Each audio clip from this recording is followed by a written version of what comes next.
Hello and welcome to episode 11 of Who on Earth. Now this one I've been excited to share with you because it's probably the most high profile guest. If you haven't heard of Dirtwire, the band yet from America, they're fantastic. Go and check out, I think one of the videos has got like 380,000 views last time I checked, so they're obviously not a small fry. And we've had Evan Fraser from Dirtwire. Somehow I managed to have one of them in my car, taking them to the All About Love festival, and we got chatting, and I managed to get Evan to agree to come onto the podcast.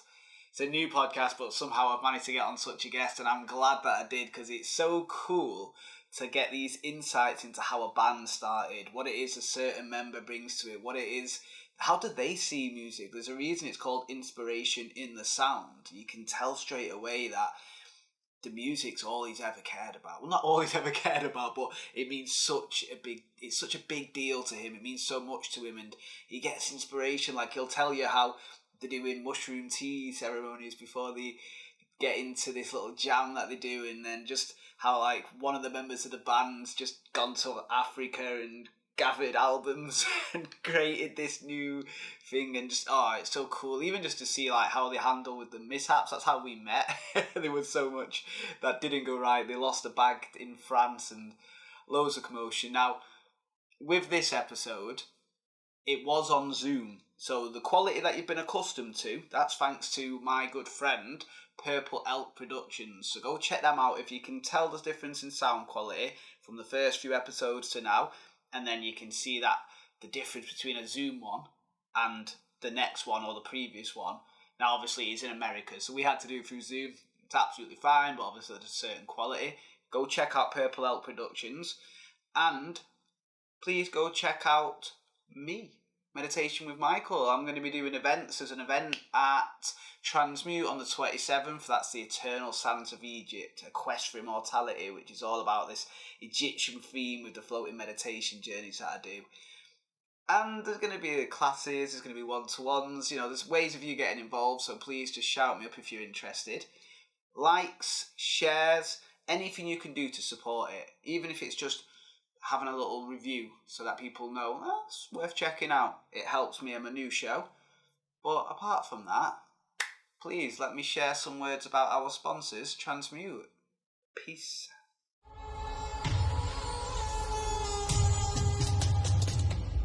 You know how much I love me some Transmute. Well, it's a new year, so of course there's new things to tell you about. What new things, Michael? Well, about the African dance classes. Or maybe you want to be the reason for the dancers, so DJ lessons. And I can't wait for my own DJ lesson. DJ Moksha coming soon. Keep an eye out. And then we've got Jams Mute. I tell you, bring an instrument. Maybe it's even just your voice. Maybe you just want to enjoy the atmosphere. But come down to a Jams Mute and just express yourself through that sound. Now, if you might just have something as simple as a birthday or an event, something you want to host yourself, you can rent the room out. It's for hire. And then they've got all the old stuff that they're doing as well. The classics. We've got Mustafa doing his magical drum class with the African drumming. Or you want to take care of your fitness, we've got extreme hip hop. Or we've got the caveman group training. Trust me, they test you. And then we've got the ceremonial ecstatic dance through Arinyane, done by the incredible Wizardry. And that one, the magic that he weaves, my words are pointless. You have to come and experience it. We've even got the sound baths, or if you're Ruben, a sound waterfall. And I like using them hammocks as well. So we've got floating meditation journeys, hammock, meditation, music, take you on a story of epicness, if that's a word. We've even got cacao ceremony before it, and transmorphic breathwork comes in as well, just to make sure you're right in the zone before you even get in that hammock. And then we got the old stuff as well, like workshops with Art of the Cosmos. I went to the grief one where you're allowed to release through TRE or the naturopathic nutrition. The amount of different stuff they've got going on. The only way you're actually going to know is go down to transmutestudio.co.uk and have a little look, because that's where creativity meets awareness and they both play. Hey, Michael, how are you? There we are. How you doing, my friend? Hey, good to see you. I'm doing good. We've got there in the end, haven't we? Yeah, sorry about all the confusion. I mean, it's how our journey started together, wasn't it? Back in Manchester Ah, Airport. wow, you're right. It did.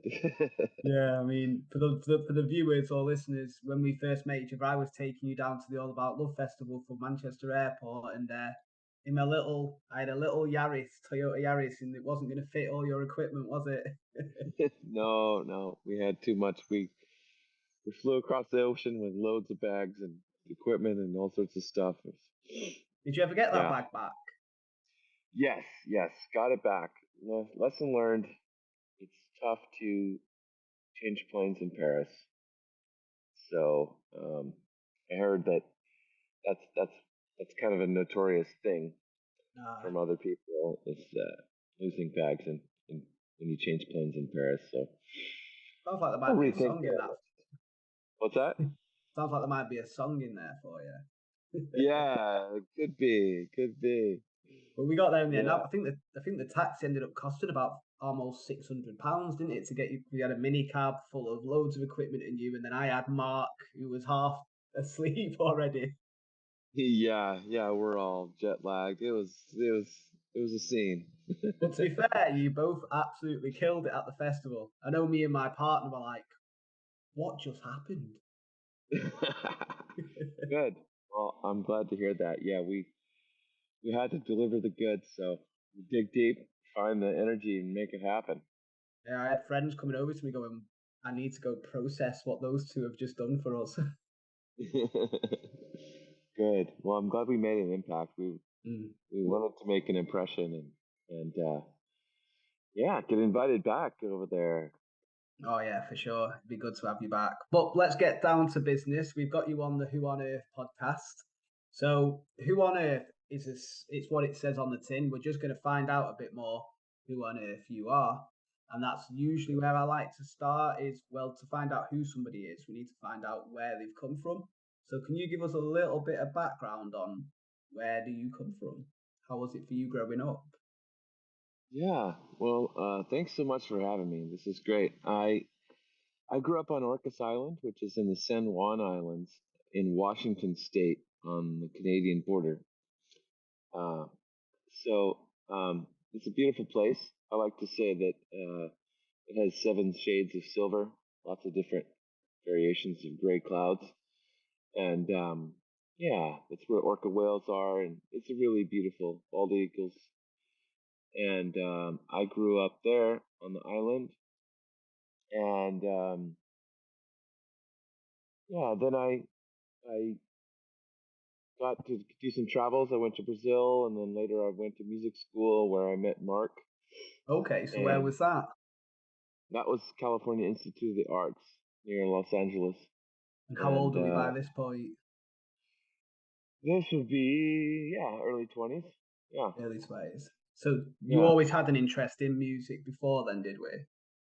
I did. I always knew music was what I wanted to do. I just it was always very clear. I went to community college to pick out your classes to knock out some prerequisites towards the degree, and I just ended up choosing all music classes. And yeah, I always loved that. Like I got into African drumming and Okay. electronic So are they music like the production. djembes? Is it djembes or djembes? Yeah, it was kind of a Pan African drumming class Okay. that I was in, and that got me going. But yeah, all sorts of things.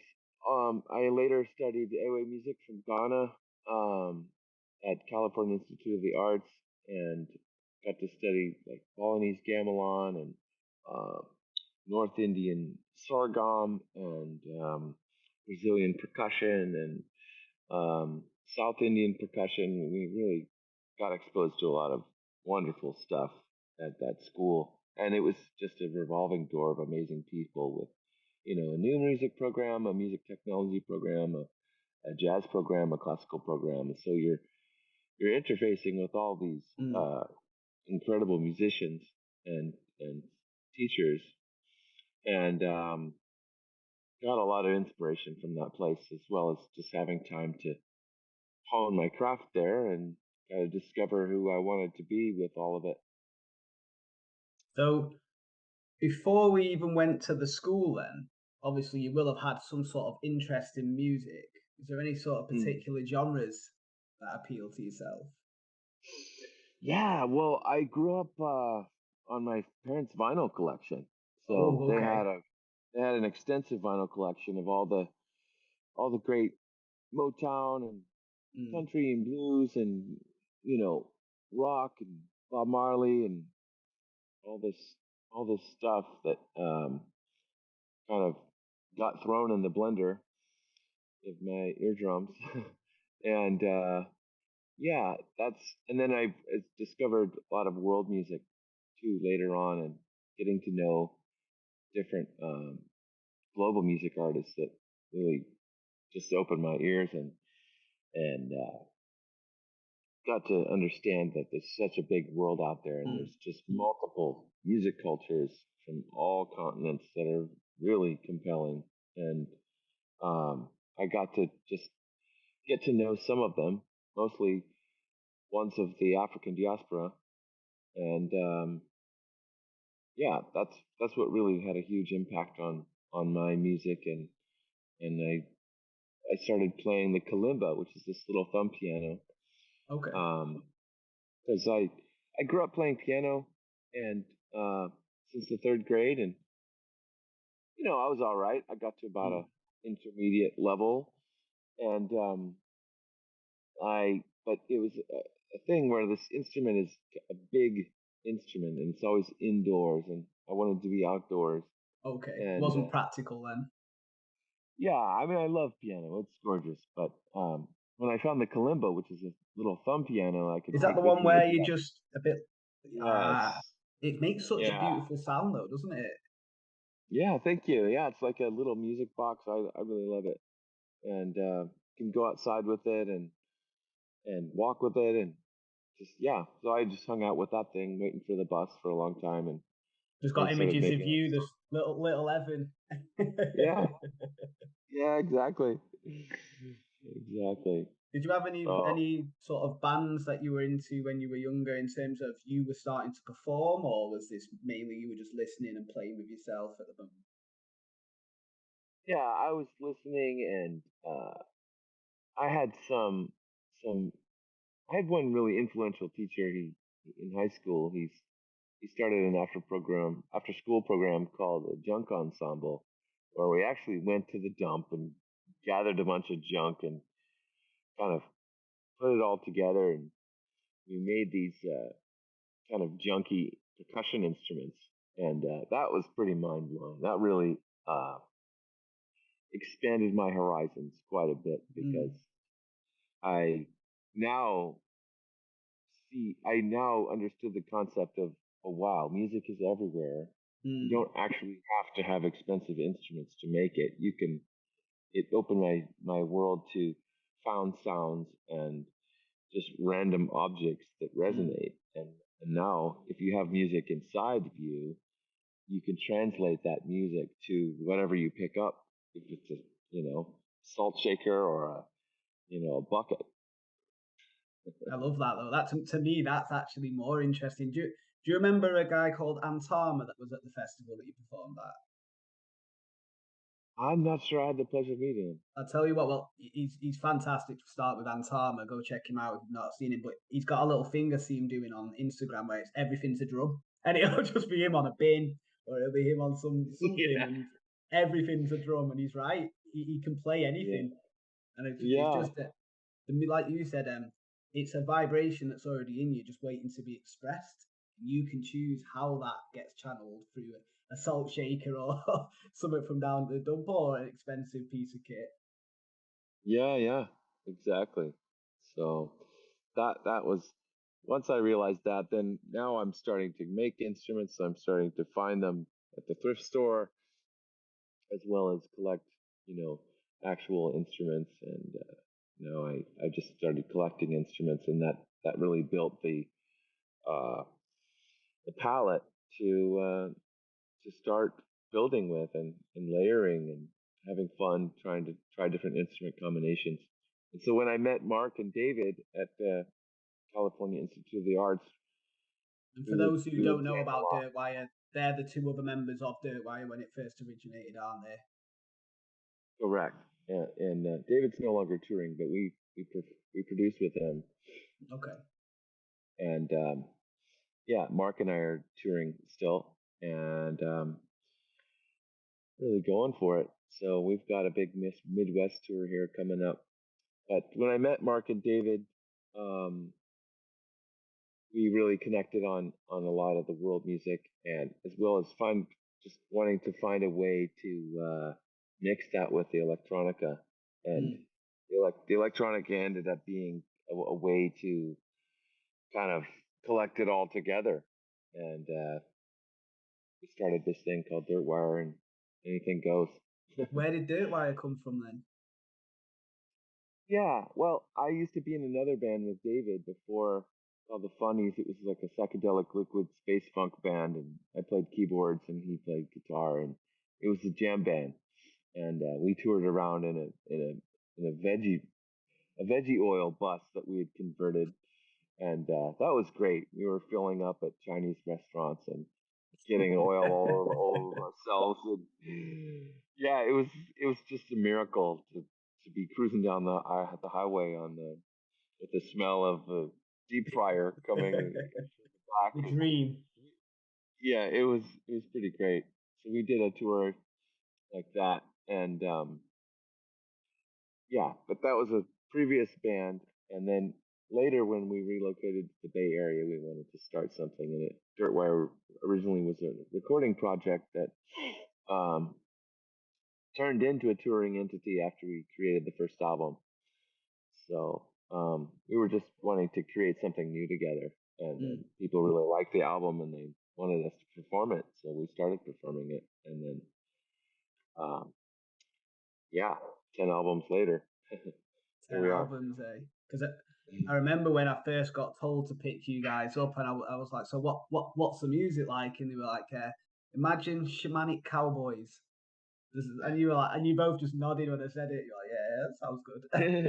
Yeah, yeah, electro twang, swamp tronica. We have different ways of describing, but somehow they only cover a little bit of it. Yeah. It's so much more than that. Now we more recently we've um, incorporating more bass music into it, so getting some wubs and womps in there.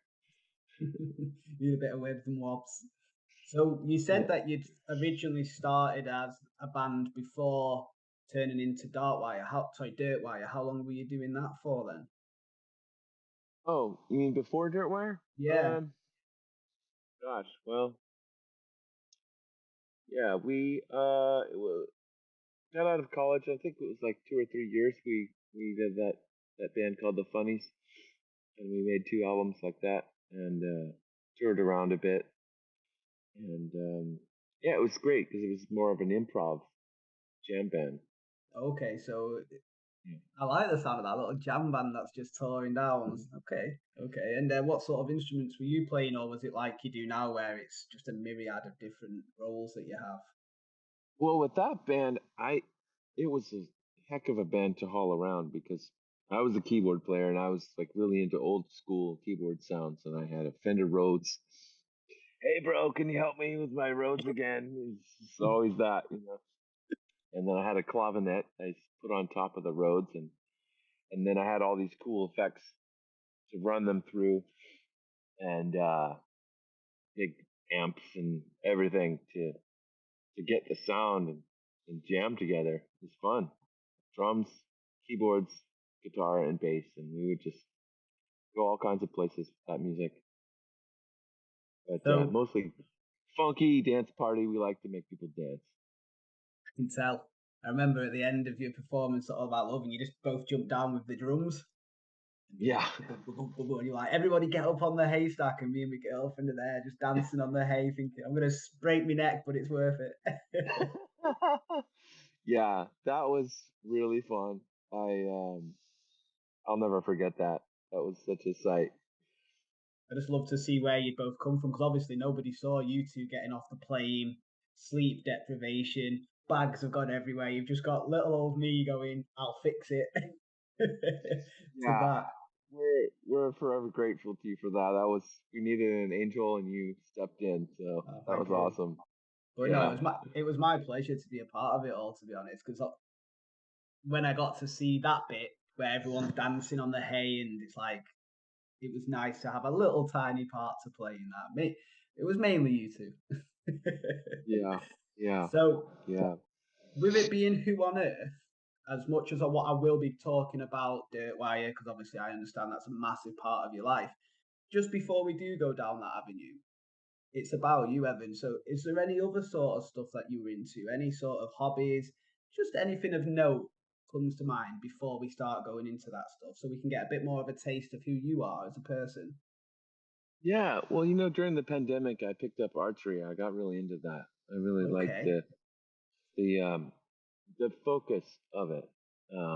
It's kind of a Zen focus thing, and sort of a um, one-sided activity because I'm Mm. right-handed, and I started to be like, oh, okay, this isn't quite balanced, or I should learn to shoot with my left. But anyway, I really loved that, and um, I used to be a pitcher in baseball, and it's the same kind of focus, like kind of honing in on a target and really just putting everything you have into getting that projectile where you want it to Mm. go. I really like that focus. It's a similar focus in music. It's sort of like you you think about it, but you don't think about it, and that's when you get the best result. Um, When you're in a flow state, there's no future, there's no past, there's only now, there's only this present moment, and then you're channeling all your energy, whether it's through an arrow, or it's through the yeah, music, or it's through pitching. exactly. You know what I mean. Mm. Exactly. That's exactly well said. I mean, my version's meditation. That's Hmm. what I do. So when I'm doing one of my events, say it's a floating meditation, there is no Hmm. thought of anything but that moment, and it just makes you feel, Hmm. for myself, more alive, fully there. Uh huh. Cool. Yeah, absolutely. I've also recently got into mountain biking. That's really fun. Mm. You're So not a boring character, are you? yeah, I also love sea kayaking. That's really one of my first loves is to be sitting on the Okay. water. And Where did that come from then? That passion. well, that came from actually growing up on Orcas Island up there in this in the Pacific Northwest. There's uh, the islands are protected, so the water isn't the waves don't get too big, and in the summertime it gets pretty glassy, and that's ideal conditions for sea Mm. kayaking. And so yeah, I love to do that. What is it It's about a it that you? quiet. Oh, It's okay. just quiet and peaceful, and you're just looking around. You're literally sitting on the water itself, and you kind of feel like a sea creature yourself. And yeah, you see the seaweed going by, and um, yeah, it's just you're out there in the open sun and the water, and it's pretty great. I know what you're Yeah, talking about because I lived in Australia for a little bit, and we had the sea literally connected to the canal from behind us, so we'd have dolphins and stingrays and pelicans just going, and I'm just there. yeah. What's going? Because I'm used to Manchester, Evan. We don't get that. We're the what you Yeah. said, just different shades of grey. Uh huh. Uh huh. Yeah.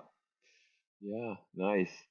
Yeah, I've been So to Australia too. We went to okay, Byron Bay before. That was great.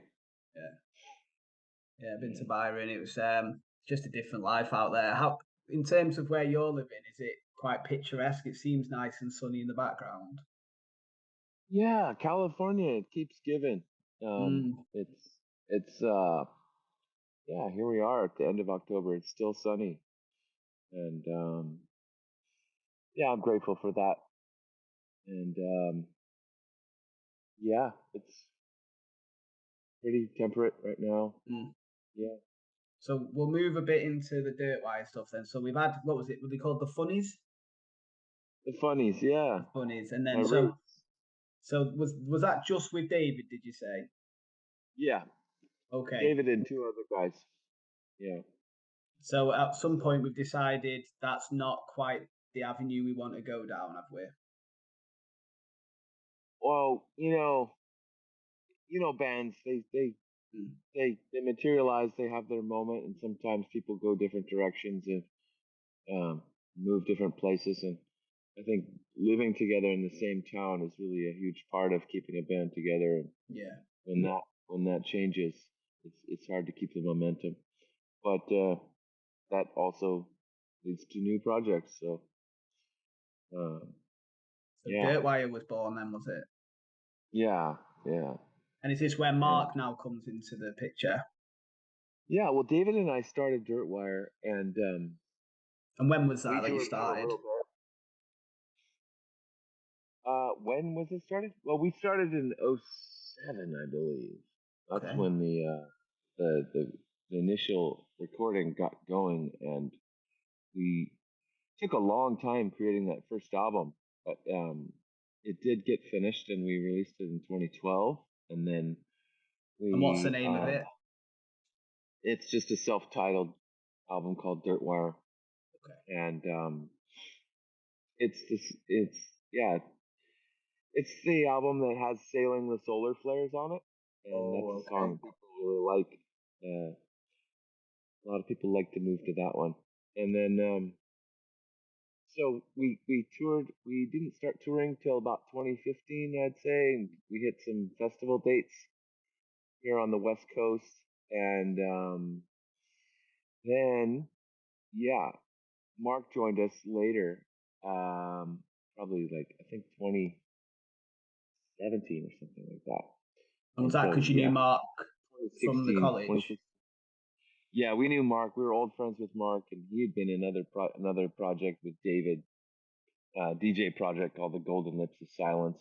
And they had a thing, and they did that. And Mark had also done uh, some release work with vinyl in LA, the aphrodisiac sound system, and he did it. He's done some amazing stuff. Like he went to Africa just on a record collecting mission in West Africa, and he was just all about going to these little record shacks, and they would put on the vinyl for him, and he'd be like, "Yes, yeah, I'll take it. Put another one on. That's mad. Yes, I'll take it. Put another one on." And so he had this heavy backpack of vinyl that he's hauling around West Africa. He's like, "If I could only make it home with these records, I'm gonna re-release this stuff."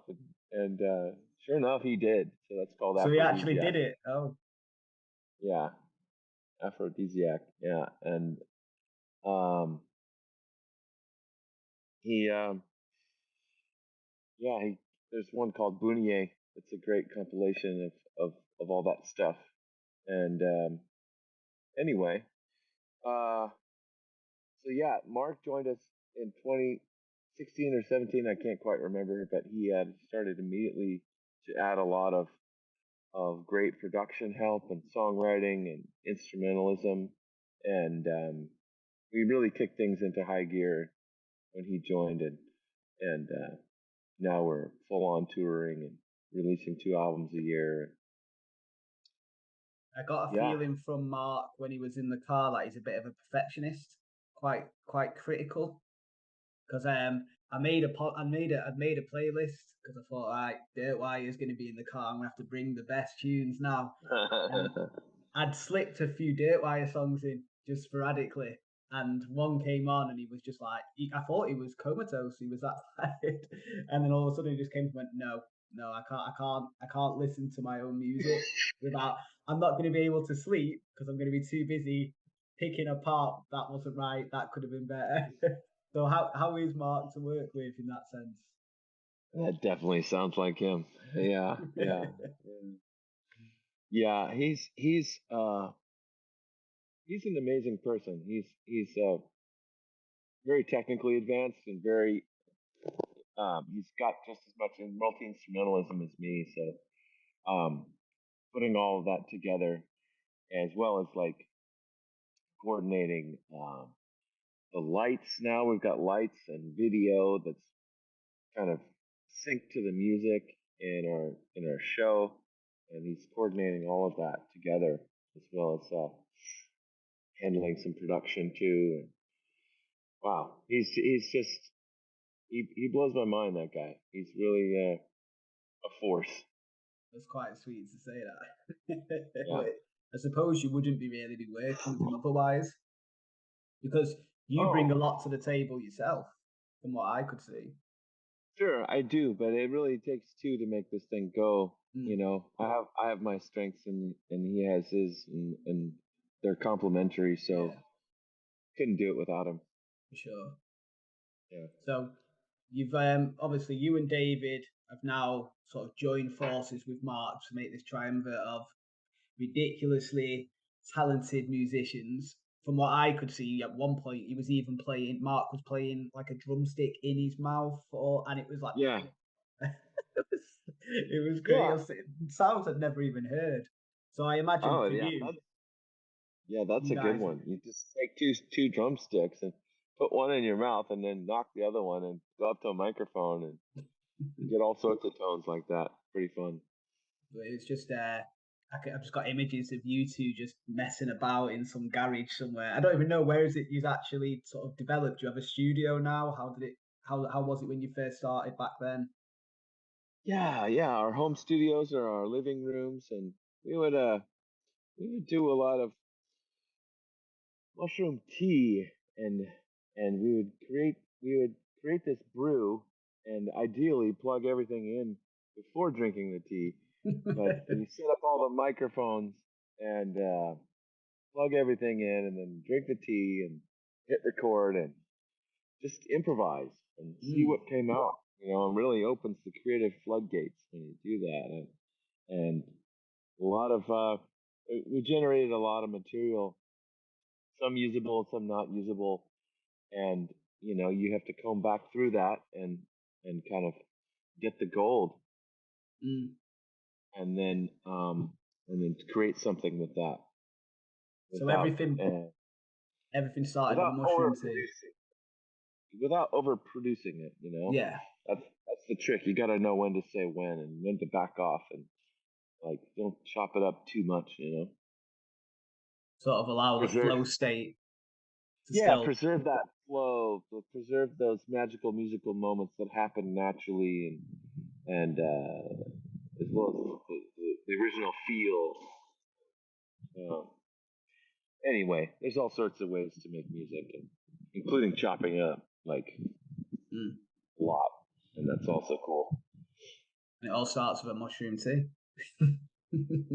Yeah, that's been really a really valuable ally for us. So And go on, let's just turn down that then. So what is it about having the mushroom tea? What about what sort of energy is that allowing to flow through you?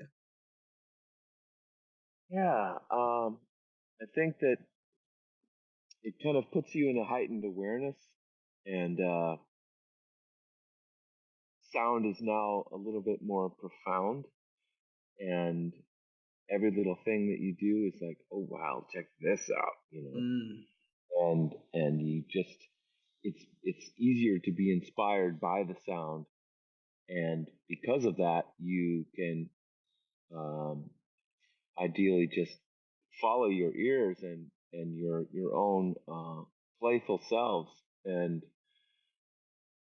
really create sounds that you enjoy, and you're just really just following your inspiration there, and ideally getting your own ego out of the way helps mm. quite a bit too, because now you're just a channel, and you can let stuff come through without an agenda of your own, and that really if you can get to that place, then some nice stuff comes through.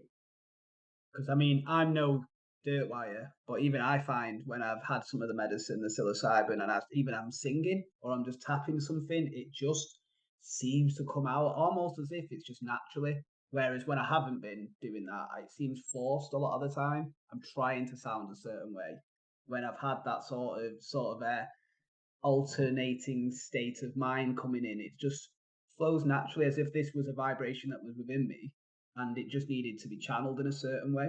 Oh, now that, like you said, we've got rid of the ego, it can come through without them sort of like doors of blockages getting in the way, if that makes sense. I'm not. Yeah. It probably doesn't sound like it does with you guys, but No, I get what you're saying for sure. Yeah, it so does. when we're not doing mushroom tea ceremonies before coming up with inspiration, then we're then trying to come up with a certain, I imagine, a tour that you're going on. You said you're doing 2 albums a year now, are we? Uh, Now we're not quite doing that as much, but yeah, we try to get least one body of work happening per year. Which is pretty productive. Some people take 2 or 3, 4 years out and just sort of ride what they've already done a little bit. Yeah, yeah, we can, but you got to keep the new energy coming through, and I think touring is really taking a lot of our energy now. It's pretty full on, with a few breaks in between. So we're trying to take advantage of the breaks as much as possible while recuperating to create new music, and also find ways to create music while on the road.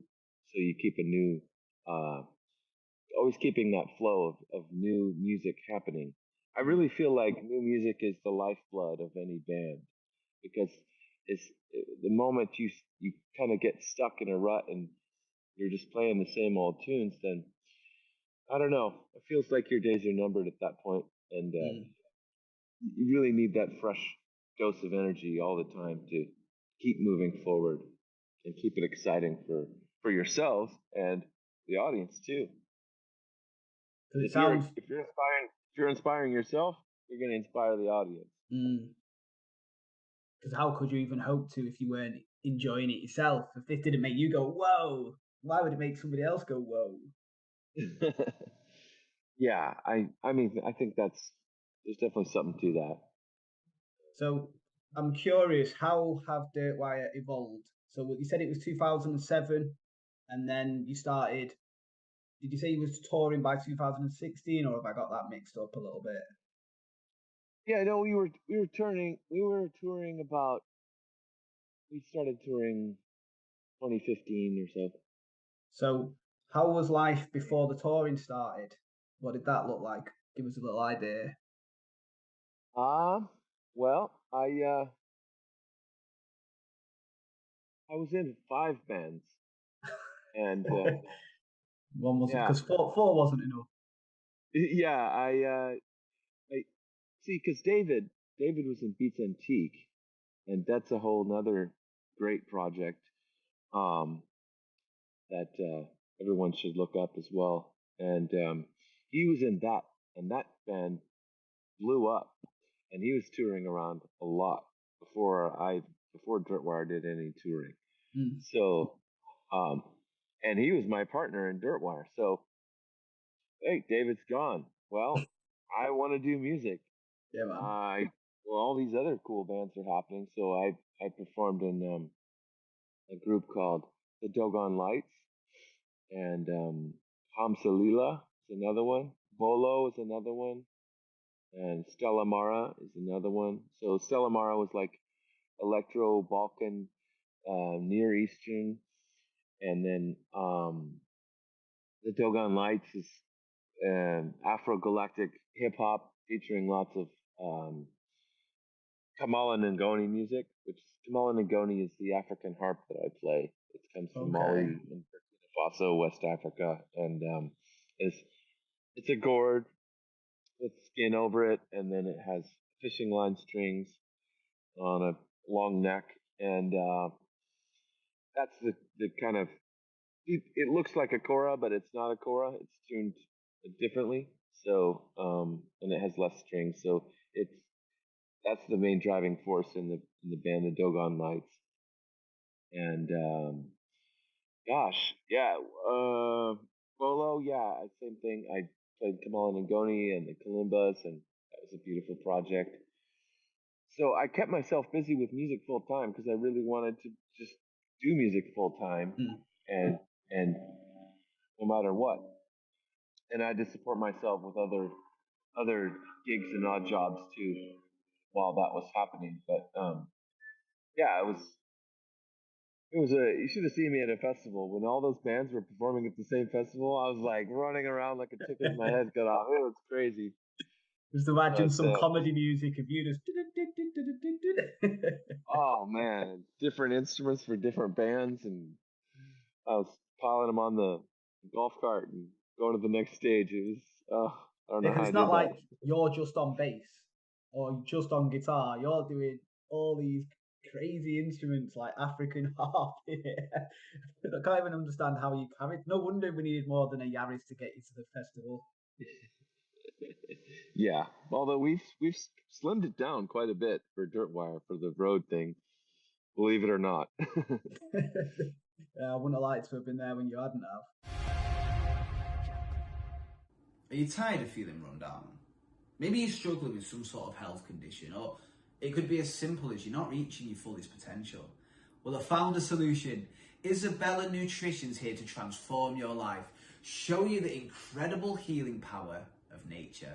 Let me just introduce to you Isabella Bradford Johnson, a skilled naturopathic nutritionist with a passion for showing you how to achieve optimum health, well-being, with tailor-made nutrition and lifestyle plans. She'll show you how to fill your life with vitality, renewed energy. Now, Isabella firmly believes that your body holds the key to your healing. She just wants to show you how to unlock it. Through the power of lifestyle and diet changes, Isabella will show you how to heal from within. Be that best version of yourself. Now, whether you're looking to improve your overall health or target a specific area, maybe it's gut or hormonal issues where she specialises, Isabella will have expert guidance and support to show you how to have a future filled with joy. Now, it's not about quick fixes, short-term solutions. No, it's about long-term transformation, sustainable results. So stop waiting to take care of your health. Go down to www.isabellabradfordjohnsonnutritionist.uk. Book a consultation with Isabella today. Embark on a journey filled with health, vitality, lasting well-being. Isabella Nutrition, empowering you to live your healthiest life. So when does David come back then? David's got off with he's blown up, he's having a great time, but at some point he must come back. Yeah, well, the recording project that we made. People responded really well to, and they kind of wanted to book us. And David also,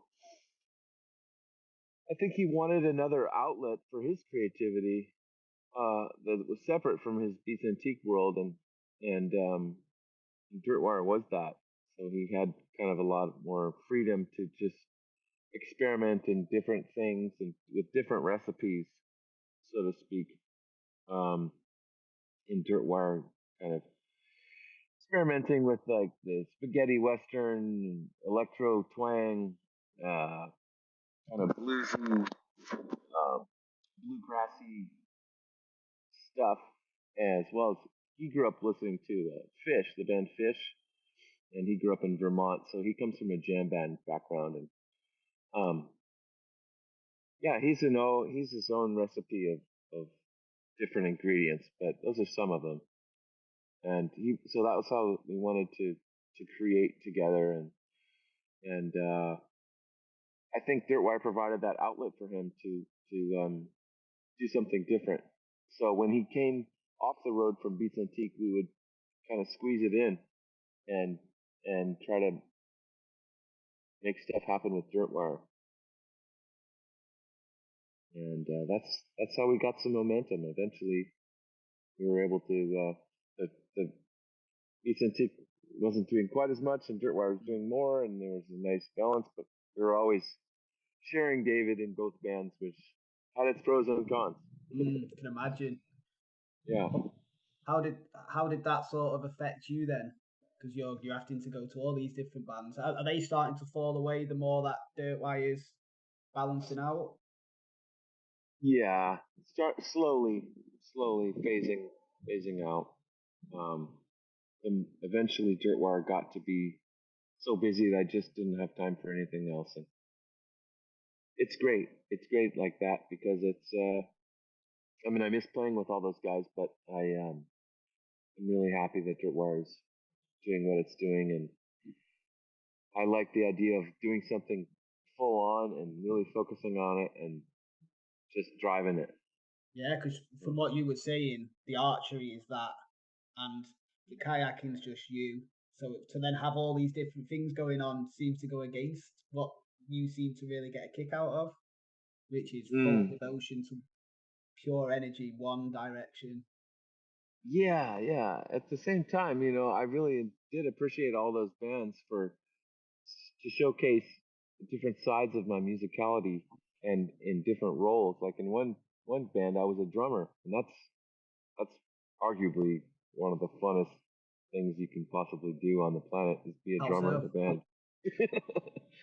And so I did that, and that was really fun.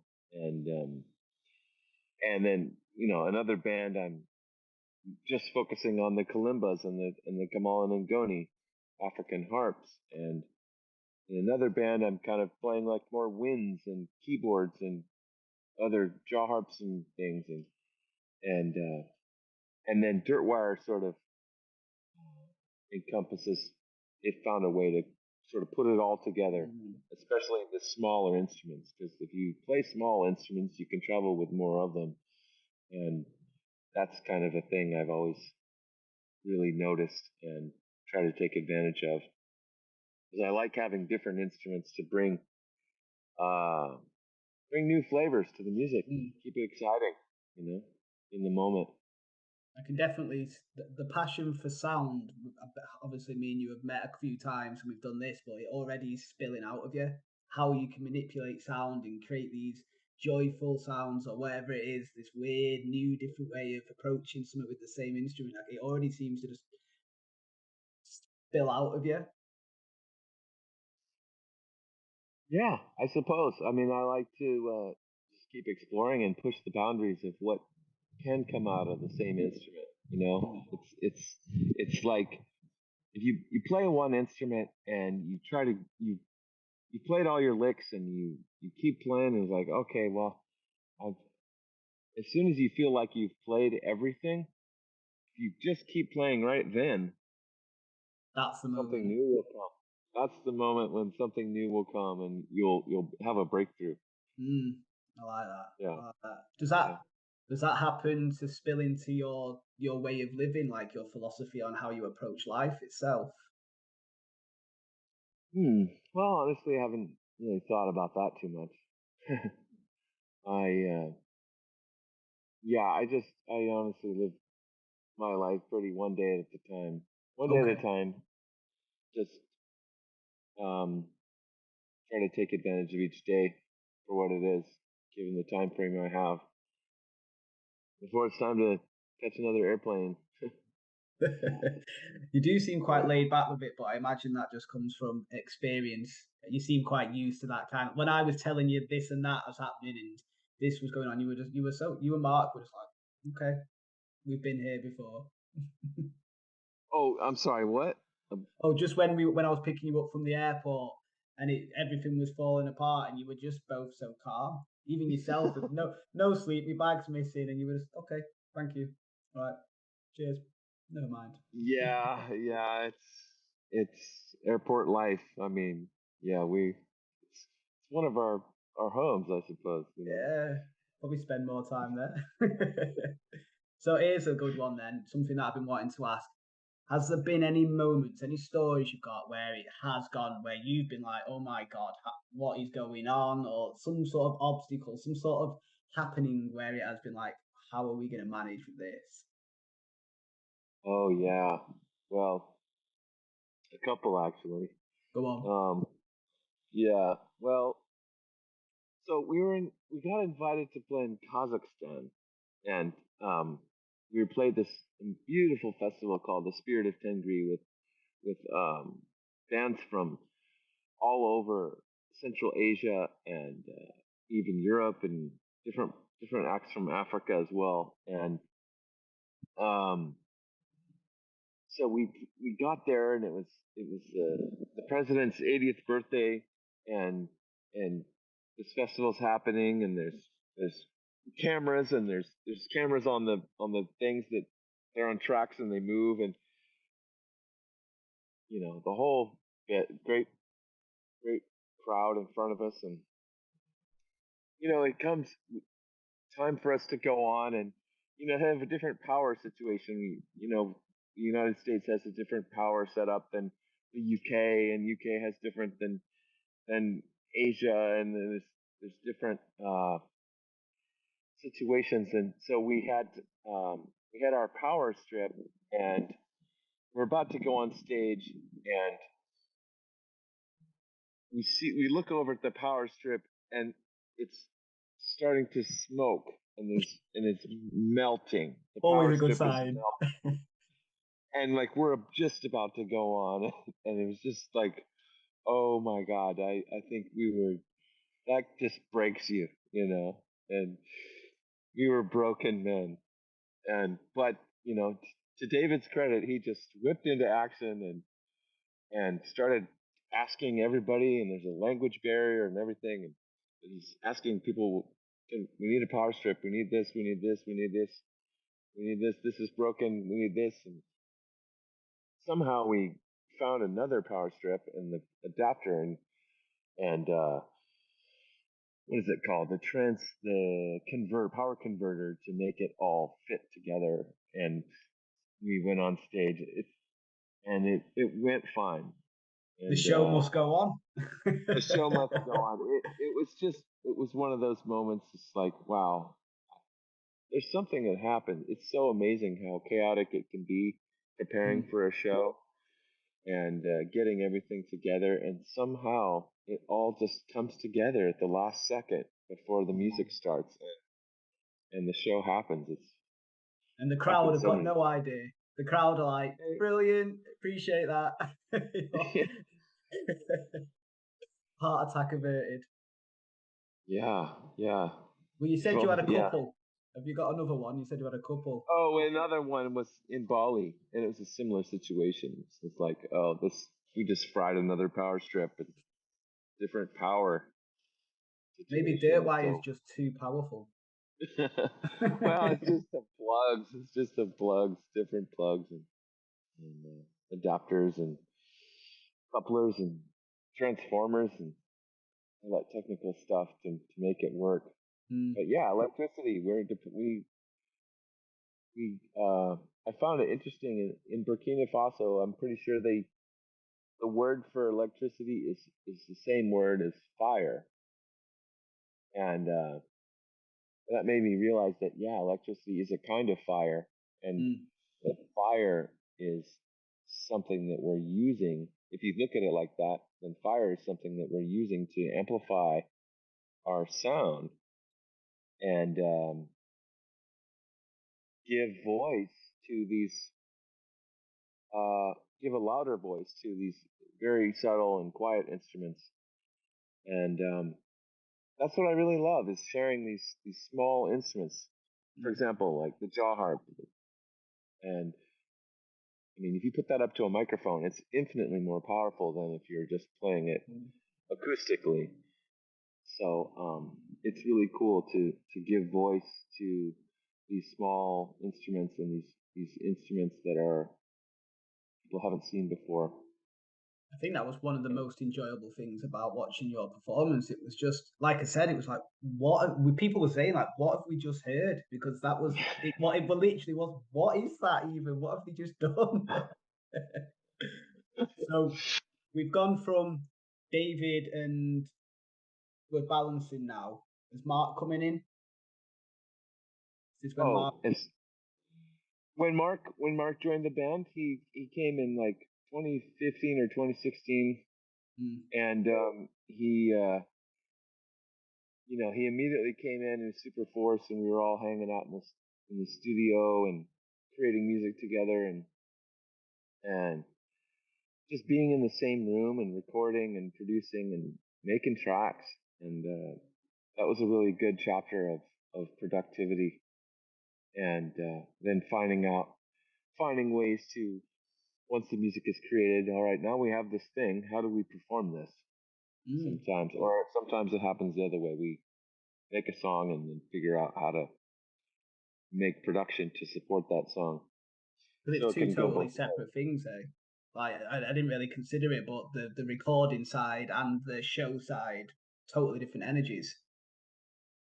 True, because in the studio you really can do anything you want. You can grab any random sound and use all sorts of technology and plugins to and effects to create all sorts of amazing sounds. But then finding ways to translate that to the stage can be challenging and fun to figure out how to do to make the to preserve the magic and also to showcase the the best part of what you created to make a compelling performance of it. And um, a lot of times that means that you have to learn the melody part because the melody is often a really great thing to perform. It's just seeing the melody. You can have the rhythm section can kind of be in the background, but the melody is really special. And so we find ways to each take turns performing the melody and swapping the role. All right, now it's your turn. You play that melody, I'll play this melody, and I'll hold it down while you play that, and vice versa. You know? I did notice it was very much like that. It was almost like you were like excited to go. Mark, your go. Right, Evan, your go. Yeah, yeah, and we like to do that and create moments in the music where we're sort of trading solos and um, having different moments to stepping into the spotlight and then stepping back so the other can step forward and have their moment. And um, yeah, we love to do that. It's kind of there's a style of production called checkerboarding. Okay. So checkerboarding is kind of where you um, now it's this, and that's the focus. It's so like you carve out space so that the eardrums and everything, all the focus is just on this thing, and then okay, and that's over, and now it's this thing, and now it's this thing, and now it's this thing. So you're getting a sequence of focused things that somehow tell a story. Well, I definitely can relate to the performance that you did. That's how it was. It was that bit, and then and then they sort of came together for a bit, and then together again. Yeah, cool. Yeah, so that's good that that came across. Definitely, yeah. The second you were saying it, my mind was going back to when you were moving. I was going back to him going, and then you did it, and then harmonica, and then drums. Then at some Right. point, Mark's sort of like, is he playing a guitar, but like a violin? Like it was, Right. yeah. Yeah, he has a bowed banjo, or he was bowing his guitar, and he also bows this one-string bass called a whamola. Mm. Um, and yeah, that thing's really cool. But that's a really it's cool for it's because a sound system can only handle so much, right? And so you want to have when you have less sounds coming through the sound system, the more the sound system can really make that sound shine, if that makes sense. So it But if doesn't you have too dilute it. much, yeah, it can really focus on it, and the speakers can really breathe. But if you're putting all the sounds in the sound system all at once, it's like it's just too much, you know. So we're Interesting. finding ways to create that dynamic. I love getting insights from someone who's an expert at the level you are, and just because you don't think about it, you're just like, yeah, here's a song, beautiful song, or yeah, that's a great performance. So, at what point? Because the first time I found, because when I found out I was giving you both a lift to the festival, obviously my first thing was Dirtwire, YouTube, Dirtwire into my phone, and I realised I had one song already, and I loved it. And I told you I do floating meditation journeys. The first song I ever used was Mid America Hotel, Dirtwire Oh yeah. Ramdas, and that was one of my favorite tunes. It's why I made it because of the words, but also the music that you link with it. It's just exquisite. When did we do that? Cool. Yeah. Well, that was really cool opportunity we got to the music itself was created in North Carolina. We got to record in Echo Mountain Studios, and we just set up, and that was a beautiful a jam. It was an improvisation that happened, and when we got the opportunity to collaborate with Ramdas, and they reached out and they said, "Hey, here's a bunch of we're collaborating with a bunch of different artists. I'm sure you've discovered some of those as well." Yeah, so it was like East Forest, was the John Yeah. Hopkins. Yeah, there's I know there was Sitting by the Fire. I love that one as well. Yeah. So there's different uh, monologues of Ramdas that were sent to us then to choose from, and so we heard that one, and we were just trying different ones with our music in the software to just see what was clicking. And when we found that Mid America Hotel story, and combined with our and just the timing and the space of it, and how well it all magically just synergized, Oh, it was so cool. We were just like, okay, there it is. I was going Boom. to ask you why you picked it, but I think the song itself will be obviously you picked that one. It just did it happen that easily? Just magically work together. Yeah, I mean, we kind of knew the music we wanted to use, and then we just were trying different Ram Dass things. And when we found that one, it really just fit. We had some other ones we were playing with, but that one just uh, it fit the best. And another one that when I obviously now I've seen that the band I'm picking up is the band that did that, and I'm obviously getting quite excited by this point. I'm going Dirtwire out my head, headphones on, girlfriend no longer exists, nothing else exists, just Dirtwire. And then another one that I loved was the one with Trevor Hall. Oh yeah, So Strength in One. Strength in One. That's up there with the Ramdas one and the is it Sailing Solar Flares? Have I got that right? Yep. Those three are definitely up there. And how did the Trevor Hall one come about? Because he's one of my favorite artists as well. He just sort of happened one time after we did a ceremony, and you Can't Rush Your Healing came on, and we were like, what is that? Then obviously old story. So I'm already a big fan. How did you manage to sort of come about doing that particular song? Yeah, Trevor Hall's a really special person. We were really lucky to collaborate with him. We did a tour a while back where we opened for him, and we toured all the way from Maine to Florida going south along the eastern seaboard of the United States, and um, yeah, he was in his big bus, and we were in our little minivan chasing him, but it was great. We did it, and so we knew that tour was coming up, and we wanted to have a collaboration. We were like, well, it'd be so great to perform together if possible during that tour. So um, we did a thing where he would come out for our set and sing that with us, and then we would kind of jam with him on some other stuff that he was doing with his full band during his set. So it was a really fun tour. We had our moments there in each other's sets, and so Strength in One was we kind of see we made some music, and then we sent it to him, and then he sent back all the vocals, and he did a bunch of layering of the vocals, and and then we added the harmonica and some other instrumentation, and there it was. Yeah, it came together pretty organically. But I mean, when he sent the vocals back and all his great lyrics and everything, it was just like, oh wow, there's the song.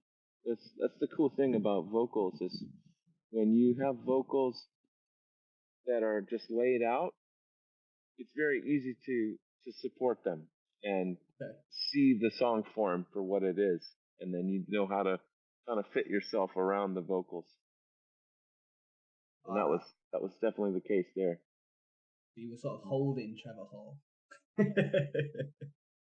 Yeah, it's a really powerful song, and now I've been singing it, and you did a very good version, by the way. When I heard you were about to do it, I was sort of like, I really like Trevor Hall, what's going to happen. Yeah, I know. I know. He's a tough act to follow, for sure, and he's got an incredible voice, but it's such a powerful song that I think I do my best to stay in tune. And oh, you did very well. You did pull it very well. off. I was like, you probably didn't see me because you're not looking for me, but I'm like, go on, brother. You killed it. Thank you. Yeah, I think man. the words must speak to you as well. I know he wrote them, but there must be something about those words that ignite something in you because you didn't just sing the words, you sang what was behind them.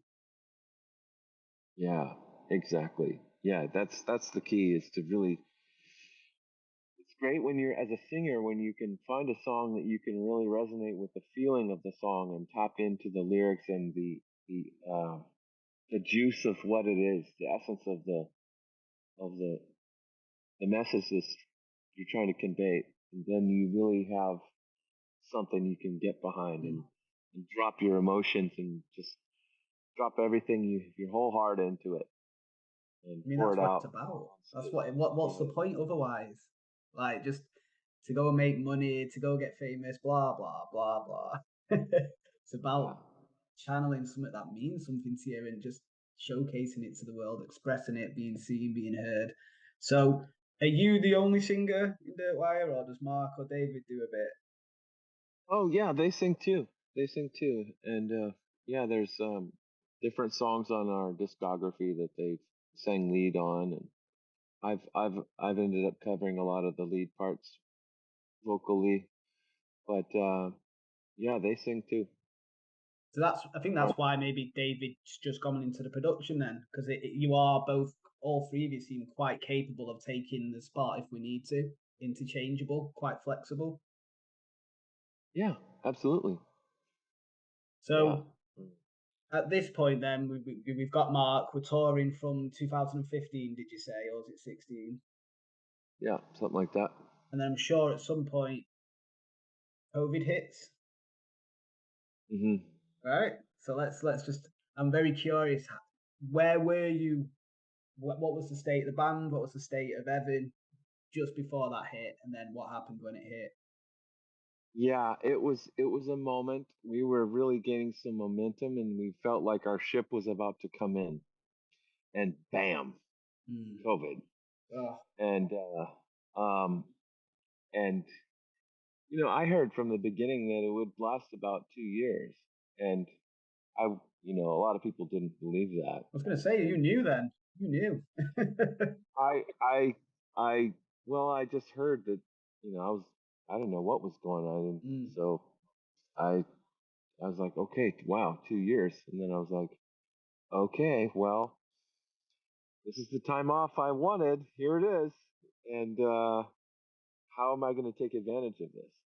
And and so I really luckily had a home studio pretty well set up at that point, and I just took it upon myself to really diligently get up and go in there and record every day. I was like, I'm gonna take advantage of this like nobody's business. So when this thing lifts, we're gonna hit the ground running because we're gonna have so much new music, and it'll provide that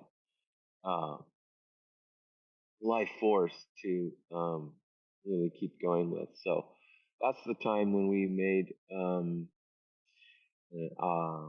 there's an EP called Atlas, and there's a single on that called Mycelium, and another one called Sansa, and these different tracks. And then we came up with the whole Crux album came out during that time too, and we just saw it as a time to really go all in on production and take advantage of our siloed state to create new stuff. So what's that? I was just going to say, were you on your own at this point during COVID, or were you staying with people? Yeah, I was in a house with roommates and my girlfriend at the time, and yeah, we made it work. Had the archery target set up in the backyard. Is that so? The archery by this point, are you like Robin Hood? I lost a few arrows. Let's just say that. You gotta lose a few arrows, haven't you? Yeah. So Yeah. we thought the ship was coming in. COVID happens, but we've got that stoic mindset of I'm going to turn this obstacle into an opportunity. This is giving me my time to really harness what I've maybe not had time and energy for beforehand. The 2 years that you predicted accurately are starting to come to an end. What's happening then? Are we ready to go? Yeah, we're always ready to go, and we're kind of always like chomping at the bit to hit the ground running and Mm. get things going again because we are one. I feel like we were one of the last bands to finally stop touring, and then we were one of the first bands to start touring, and we didn't let anything hold us back. We were just constantly pushing the boundaries of what's possible. Can we still keep playing? Okay, you guys are going to shut down this venue. They would. We were in Colorado, and they were like, our show was the last show that happened, and then we'd go to the next town, and the same thing. They would, okay, one more show. That was the last show that happened, and so on. We were just like on the crest of the world closing down, just ahead of it, and then on the other side of the pandemic, um, we were trying to we created a film in Utah, and then we got to play at Red Rocks opening for Papadocio.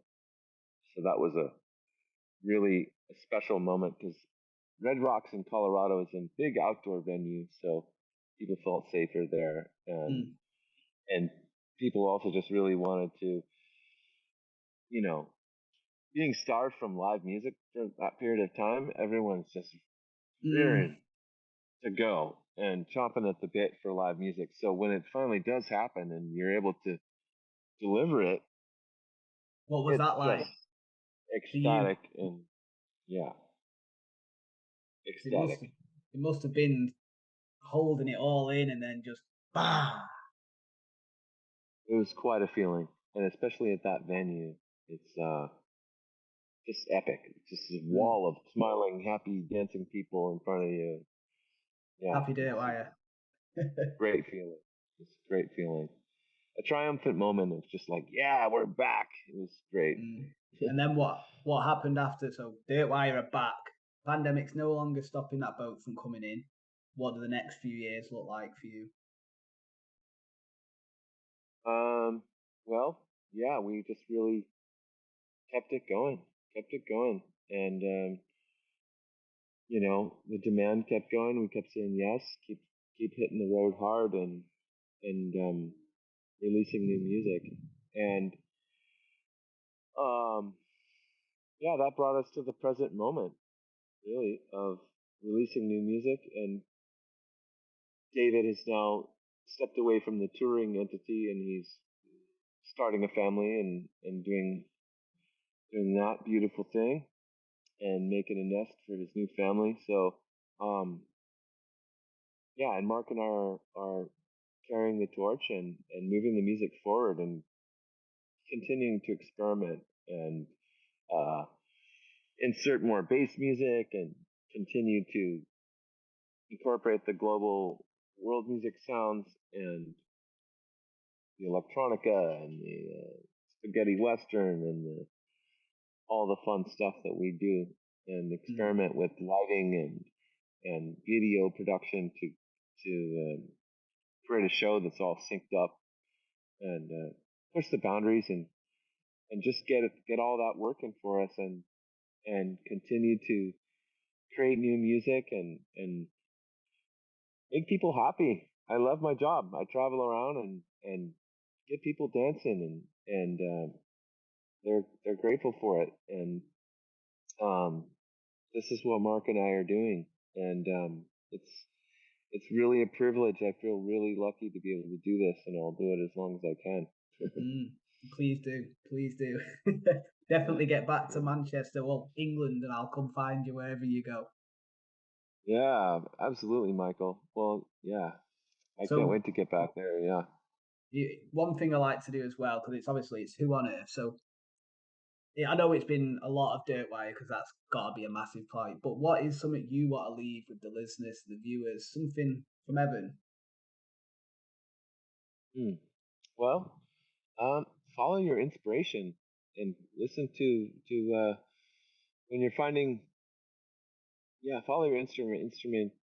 Find an instrument that you can play one note on it, and you're really inspired by that one note, and then you know you found your instrument.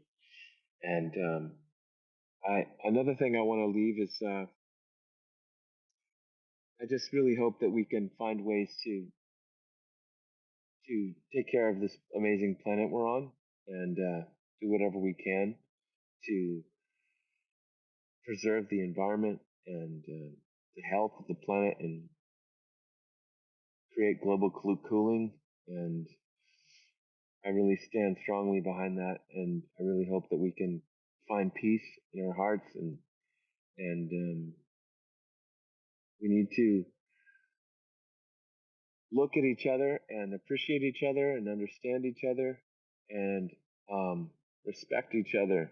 The more that we learn about each other's cultures, about each other's food, about each other's music, about each other's language, the more that we can have mutual respect. And when you have mutual respect, then you have peace. Mm. And that's what I want to, I just want to say that. Beautiful. Yeah. That's who on earth Yeah. you are. Yeah. Never mind the names. It's about that message, that essence. Where can people find you? Dirtwire.net is our website. You can find our tour schedule and all that good stuff. And you can find us on Instagram or YouTube or Facebook, TikTok, all the places. But dirtwire.net is the main one.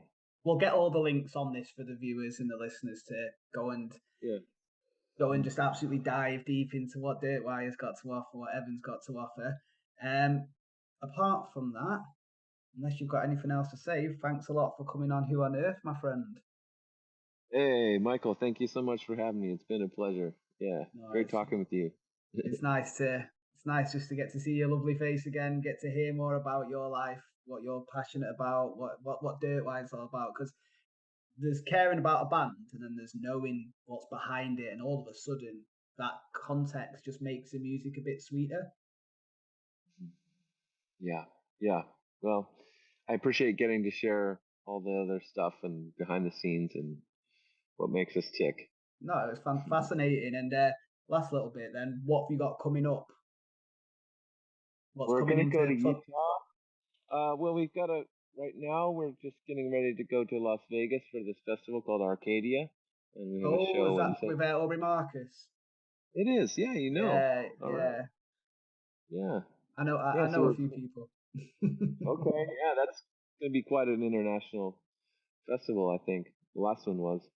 And so we're doing that at Area 15 in Las Vegas. And yeah, then after that, we are going to be doing a Midwest run. So we're going down through Missouri and all the Midwestern United States. So Beautiful. we'll do that. Yeah. Any plans to come back to the sunny UK? 7 Shades of Silver, right? 50 Shades of Grey over here. Well, not at the moment, but let's work on that. Well, make sure you send me a message when you're coming over and we'll work something out. I know a few places around Manchester if you need a gig or two as well. Okay. Awesome. Thank you. Beautiful. Appreciate that. No, thanks for coming on Who on Earth, Evan. I appreciate you taking up the time. You're on tour right now, aren't you? No, I'm on a slight little break here. Ah, so thank God he gets a break. He gets a break once. That's just doing the archery now. Yeah, exactly. Keep firing. Right, I'll make sure that I'll tell people around them ends to keep ducking. Okay. Appreciate thanks, it, Michael. Have a good one. Thank you. All right. Peace and love. Much love. All right. Ciao. See you later, brother. Bye-bye. Hey, how cool's Evan? Even with the difficulties between Zoom and obviously we had to take a moment to sort of drop into the space, he just got how he just rolls with it. It's exactly how he was when when his bag was missing and he had to jump in this taxi and all that. When we first met him, it was funny, man. But he was just calm, absolutely calm, and you can tell that They've learned how to ride this crazy wave that life is. But I hope that gives you a great insight into what goes behind such a unique band like Dirtwire. I've seen like constantly posting just all these crowds of people. I think they just did like he was saying, the Aubrey Marcus Arcadia and loads of cool events, and the energy that they brought. It was mad, and the way they play instruments. If you haven't checked Dirtwire out, by the way, I hope I'm selling it. I hope the podcast sold it. Go check out some of them songs as well. They're so good. I wanted to put them in this, but I rate copyright's going to end up having me off. So I'll let you go and just trickle away and go find out what we were getting so excited about in the podcast. The Mid-America Hotel with Ramdas, that's a fantastic one. Trevor Hall, Strength in One, and Sailing on the Solar Flare, and just Mycelium. I could keep doing that. I'm not going to bore you. But yeah, go check Evan out. Go check Dirtwire out. I'm going to put everything with them in the links. Go check out Isabella Nutrition. You know how much I believe in taking care of your health. It starts here. It's going to spill out. And if it's not being taken care of, that spills out too. Transmute. Did I say that right? Transmute? Go check them out. Oh, some of the stuff that's come out you've heard in the new advert. Transmute's bringing it, and I'm going to be part of it. I can't wait for that. Go check me out if you wouldn't mind as well. But I'll tell you a little bit about episode 12 that's coming up with a really good friend. You've seen Echo. You've seen Ruben. We've got the Hoonie Cooing. The Hoonie Cooing. I used to call him Hoonie Cooing accidentally. We've got loads of fantastic guests. Wizardry. They're all because of Nikki. They all come through here. She's like the nexus. And she herself has got so much to share, even if it's just her Vipassana, even if it was just a yoga, even if it was just her work in music, or whatever it is that's important to her. And she's just such a quirky, cool person. Such a lovely heart as well, and I can't wait to share her. She's the reason for things like the temple events. I don't know if you've heard us speaking about that, but if you haven't been to temple events and you're in Manchester, I would highly recommend getting down to that. She runs Manchester Yoga Central as well. As you can see, she's a dear friend. I just spent New Year's at hers, and I can't wait to share her. Guys, anything you can do to help the show, much appreciated. If you're loving these conversations like I am, I keep saying it because I love it so much, but likes, they really do make a big difference. Forwarding it onto that friend who might just pick up a bit of wisdom or a bit of inspiration themselves. Anything you can do, it's much appreciated.